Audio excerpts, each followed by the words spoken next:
C'est beau, les valeurs européennes.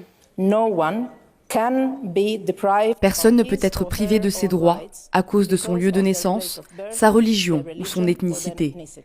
C'est écrit dans nos constitutions, en Europe et en Amérique. C'est ce que nous sommes, c'est notre identité, c'est quelque chose que nous ne pouvons pas oublier. Pour rappel, c'était la réaction de l'Union européenne à la décision de l'administration Trump de bannir d'entrée les ressortissants de pays jugés terroristes. Ce barbare de Trump n'avait rien à voir avec les démocrates européens. Nous ne faisons pas de discrimination fondée sur la nationalité, la race ou la religion, non seulement pour ce qui est des questions d'asile, mais dans le cadre de toutes nos autres politiques.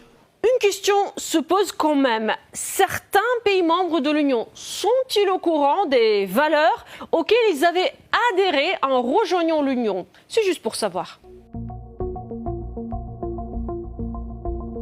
Cessez de délivrer des visas de tourisme aux Russes. Visiter l'Europe est un privilège, pas un droit de l'homme. Le voyage aérien depuis la Russie est stoppé, ce qui implique que tant que les pays de l'espace Schengen délivrent des visas, les voisins de la Russie portent le fardeau. Il est temps de mettre fin au tourisme en provenance de Russie. Elle est assez jeune, cette dirigeante politique, peut-être ne connaît-elle pas la Déclaration universelle des droits de l'homme adoptée en 1948. Malheureusement, elle n'est pas la seule.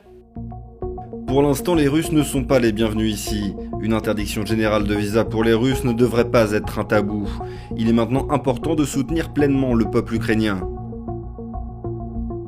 Nous devons suspendre la délivrance de visas aux citoyens russes qui veulent entrer dans l'UE. Bon, maintenant, cette idée d'interdire les visas aux Russes, une nation entière donc, est réellement débattue au sein des instances européennes. La proposition est avancée par certains pays de l'Union européenne et elle est donc sur la table. Le gouvernement fédéral doit en discuter pour lui-même et aussi au sein de l'Europe. Cette discussion n'est pas encore terminée et je ne pourrais donc pas faire état ici d'un résultat intermédiaire. Je vous demande un peu de patience.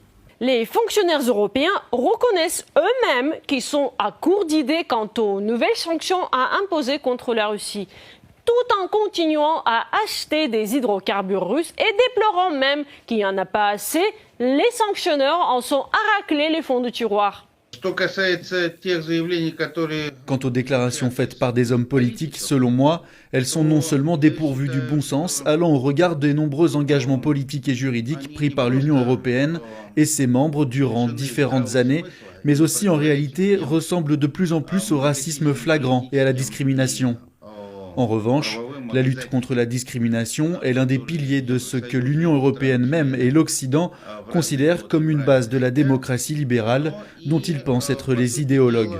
L'Union européenne ne cesse de dispenser de leçons de démocratie et de droits de l'homme à la Russie. Ce serait intéressant de voir s'ils suivent eux-mêmes leurs propres préceptes.